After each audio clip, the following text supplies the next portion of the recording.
Communist manifesto প্রথম প্রকাশ হয় 1848 সালের 21শে ফেব্রুয়ারি। জার্মান ভাষায় রচিত বইটির নাম ছিল ম্যানিফেস্ট ডেয়ার কমিউনিস্টেন। লেখক কার্ল মার্কস এবং ফ্রেডরিক এঙ্গেলস। কমিউনিস্ট চেতনাশীল নেতা নেত্রীদের সঙ্গে কলমের যোগাযোগ চিরকালের। চে কিংবা গোর্কি তাঁর প্রকৃষ্ট উদাহরণ। তবে এই উদাহরণের থেকে আলাদা সরণিতে ছিলেন বুদ্ধদেব ভট্টাচার্য। পোর খাওয়া রাজনীতিবিদের মনের প্যান্ডোরা বাক্সে জমা থাকত কবিতার খাতা। তার মধ্যেই লুকিয়েছিল সুকান্ত ভট্টাচার্যের বাস্তব রোম্যান্টিসিজম। জ্যোতি বসুর মন্ত্রিসভা থেকে ইস্তফা দিয়ে 1993 সালে বাবরি মসজিদ ধ্বংসের পর বিদ্বেষের বিরুদ্ধে প্রথম কলম ধরলেন তিনি। রচনা করলেন নাটক দুঃসময়। 6টি ছোট নাটকের সংকলন এই গ্রন্থ। তাঁর লেখা ইতিহাসের বিচার ও রাজধর্ম দুটি নাটকে মৌলবাদ এবং স্বৈরতন্ত্রের আশঙ্কা ব্যক্ত হয়েছে। পরবর্তীকালে তার লেখা পোকা নিয়েও বহু আলোচনা হয়েছে। এই পোকা অবশ্য মৌলিক রচনা নয়, কাফকার মেটামরফোসিসের ছায়া অবলম্বনে এই রচনা। অনুবাদ সাহিত্যেও বুদ্ধদেব ছিলেন সমান সাবলীল।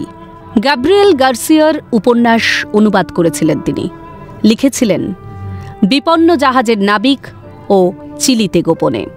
তবে বুদ্ধদেব বাবুর সর্বশ্রেষ্ঠ গ্রন্থ হিসেবে অবশ্যই উল্লেখ করা হবে পুড়ে যায় জীবন নশ্বরের নাম। তাঁর দৃষ্টিতে বামফ্রন্ট সরকারের প্রথম ও শেষ 10 বছর নিয়ে ফিরে দেখা দেশকালের ঐতিহাসিক দলিল হিসেবে বিবেচিত হতে পারে। 2018 সালের পুজোতে প্রকাশ পেয়েছিল 14 অধ্যায়ে ন্যাৎসি জার্মানির জন্ম ও মৃত্যু। এছাড়াও চীনের রাজনৈতিক পরিস্থিতি নিয়ে লেখা স্বর্গের নিচে বইটিও বিপুল জনপ্রিয় হয়েছিল। চিলির বিশিষ্ট কবি পাবলো নেরুদার কবিতাও অনুবাদ করেছিলেন তিনি। লিখেছিলেন মহাত্মা গান্ধীকে নিয়েও বই। শুধু লেখক নয়, নাটক ও ফিল্মের প্রতিও বুদ্ধদেবের অনুরাগ সর্বজনবিদিত। কমিউনিস্টরা যখন রবীন্দ্রনাথকে বুর্জোয়া কবি বলে সরিয়ে রেখেছিলেন, সেখানে বুদ্ধদেব ছিলেন পরম রবীন্দ্র অনুরাগী। পশ্চিমবঙ্গের তথ্য সংস্কৃতি মন্ত্রী থাকাকালীন সমরেশ বসুর একটি উপন্যাস নিষিদ্ধ করার সুপারিশ এসেছিল তাঁর কাছে। তিনি সেই পদক্ষেপ নেননি।